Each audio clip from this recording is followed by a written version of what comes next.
दुखका बातहरू हिँड्दै आए, आँसु लुकाई मुस्कुराए। जीवनले जति चोट दिए पनि हार मानेर कहिल्यै नझुके। संघर्ष मेरो साथी बन्यो, मेहनत मेरो पहिचान भयो।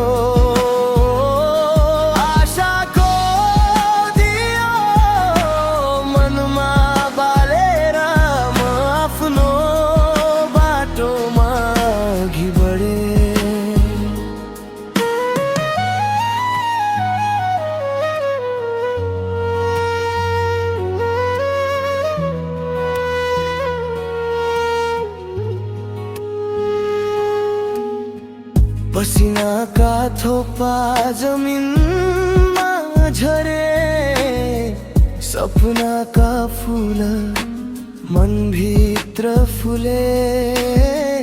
अन्धकारले बाटो छेके पनि विश्वासले उज्यालो दिए। संघर्ष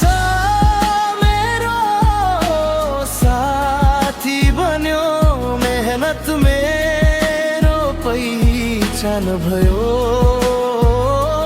हार मनमा मेरो स्वभाव होइन, सफलता नै मेरो गन्तव्य भयो।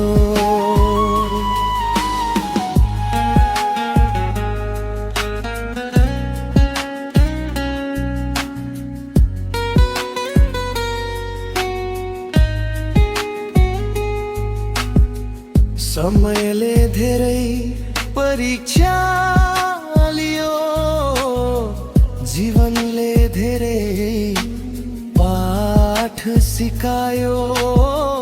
तर हरेक चोटको पीडा भित्र नयाँ बिहानले साथ दियो।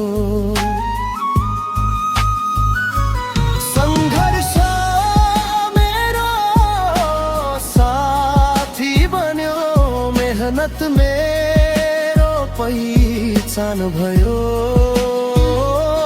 आशाको दियो मनमा बालेर म आफ्नो बाटोमा अघि बढे। आजको पसिना भोलिको हाँसो, मेहनतको फल सधैँ मिठो हो। दुख र सङ्घर्षको यो यात्रामा मेरो सपना अझै जीवित छ।